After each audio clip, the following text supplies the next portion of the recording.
All right. If you wouldn't mind starting just by introducing yourself, who you are, what you do. Yeah, I'm Ron Murphy. I'm the VP of Operations for DHL in the consumer sector for the Kraft and Mondelez accounts. Been with the company almost 34 years in different roles, working from a supervisor all the way up to VP of Operations. Okay. Now, when you went to school, did you go into school to be a manager? What did you go to school for? I actually went to college went to a junior college to play baseball. Was initially going to be a engineer / maintenance person. Spent 2 years at college. Was also working part-time for a seed corn company, and which was owned by National Starch Corporation, and somehow along the line, as I was working part-time there, they asked me to be a supervisor, became a supervisor there, and then shortly after ran into an old teacher that I had in high school and was opening up a aseptic packaging plant, which was in the late 80s, very new to the US, and asked me to come on and be a supervisor. And quickly, found out that I was actually a leader by trait, but didn't actually realize it at the time as I was getting out of high school and going to college. Okay, great. So how would you describe your leadership style? I would say I will walk the talk. I came from being a supervisor to where I'm at today. So I walk the talk. I've lived what the supervisors live today, the ops managers, the general managers, dealt with several different customers. So I've had a lot of learnings. I try to develop folks and not get emotional about situations that arise, because 99.9% of the time you're going to be able to work through that solution together. Sure. But a lot of times people get very emotional with a knee-jerk reaction. Okay. So how do you provide feedback? How does that work to develop your team in a way that adds value, increases skills? How do you do that? I would say, well, some of it becomes, if the stuff going on is through emails, I will try to encourage them through the emails, how they might want to react to something different and what have you. If someone looks like they're needing support and so forth, I'll also reach out, call them, see what I can do to help them, talk through, how I've handled those issues in the past. Also encouraging folks to take some of the leadership training classes that we offer within DHL and how to deal with conflict or different aspects of the business. I think we have a lot of good tools that the supervisors can learn things and grow. And I would say, as I was a supervisor, I thought I knew it all, 28 years ago. And as you grow, you start to realize how many more aspects of the business you don't actually know. You just have your own little pillar that you understand at the time. Sure. Do you cater your message based on who you're talking to? I would say yes. Different people motivate differently. So depending on how they take the feedback and so forth, some folks may continue to come back and ask for feedback, and some folks don't want to hear the feedback, but you have to keep getting them that message. And maybe it's only once a month you're dealing with that person versus the people that want feedback you may be talking to on a weekly or daily basis to get them that feedback. Okay. So how do you manage a message when you realize that the original strategy has to change? How do you keep the team aligned? I would say I would get the team together and just be truthful about it. You got to build trust and loyalty with the team. And if you make a mistake, or if the wrong message or wrong plan was developed, and once you realize that it's the wrong message or plan, you need to be open and honest with everyone and revert back to what you need to do and walk through the plan on how we're going to right size everything, and and like I said, be truthful about it. The first time you lie to somebody about something or don't give them the whole truth, it's just going to catch up with you somewhere down the road. Absolutely. I agree with that. Have you, as a manager, have you ever had to make a decision where your ethics were called into question? How do you manage that? Not, I would say no. I've had issues where I've had managers that I thought were doing a good job and so forth, and they were actually, had been peers that I had worked with, and found out that they were selling stretch wrap or taking high dollar value of stuff from suppliers, as well as charging invoices at the site through that were actually for their own home. So I had to, press charges, go through a termination for that general manager, and spent probably 16 weeks having to run that site myself while I found another general manager to run that site. But it was the right thing to do for DHL, for the customer, and for everybody involved. And hopefully that I've not talked to that person, but hopefully they've righted their life and gone on. Has it ever been thrown back at you where your principles were brought into question based on what somebody else had said?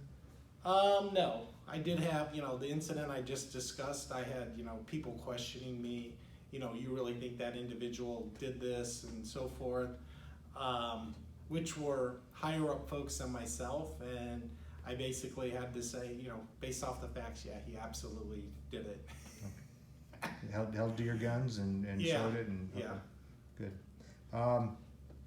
When in the hiring process, how do you select individuals that'll be a right fit for your team or the organization?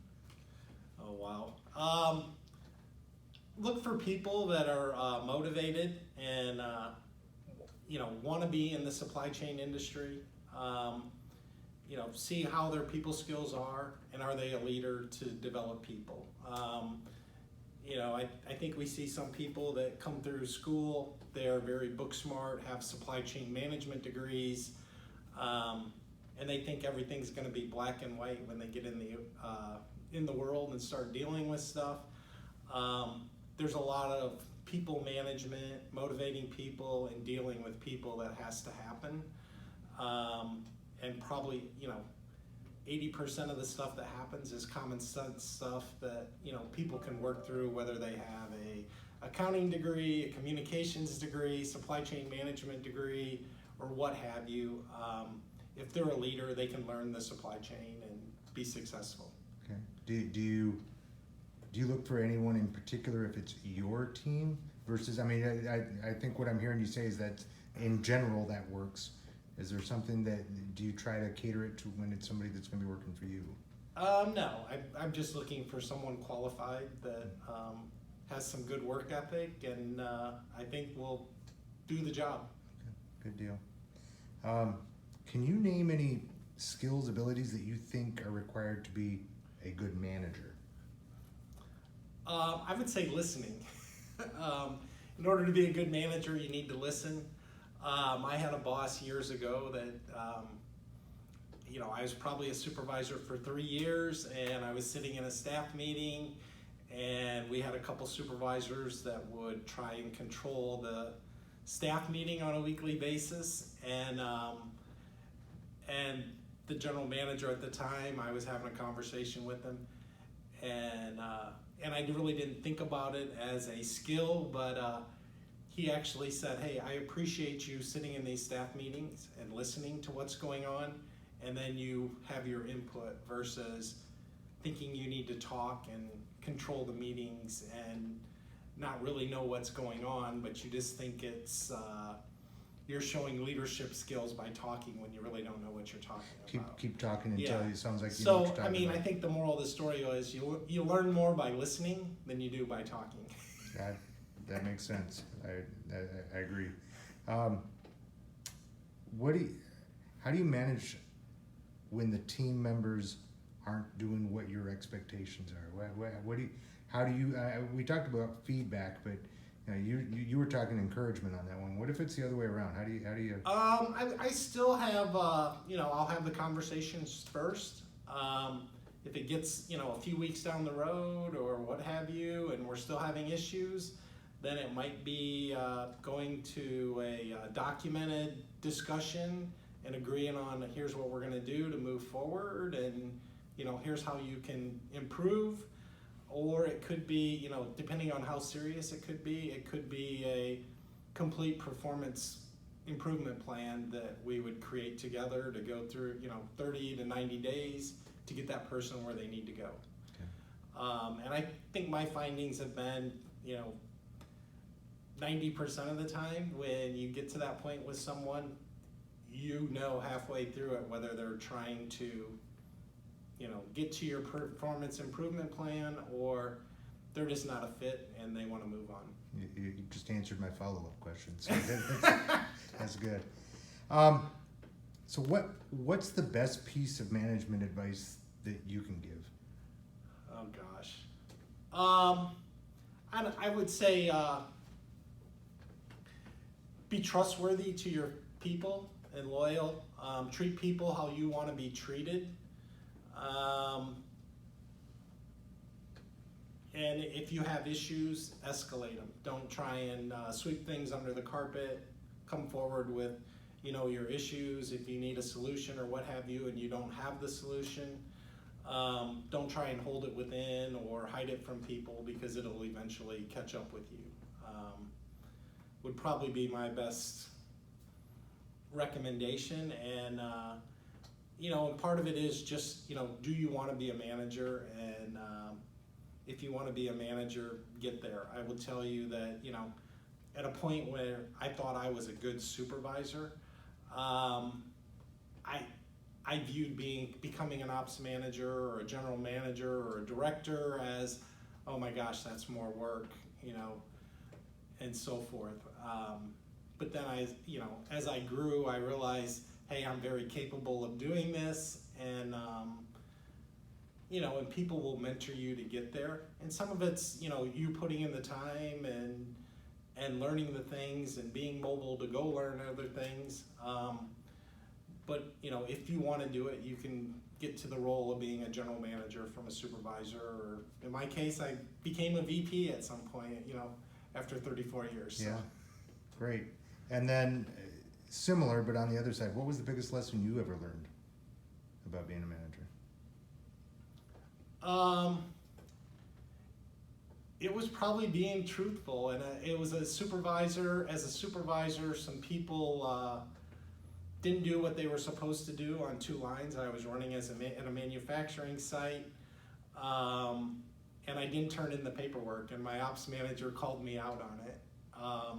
And we had a good conversation around it. I was young, and I didn't want to give him bad news, so I just filed the paperwork and never did my reports and so forth. So I think the thing you're going to have issues. There's going to be negative things that happen, and the best thing to do is just hit it head on and ask for help or communicate what's going on, because it's not going to fix itself by just dwelling out there. Okay.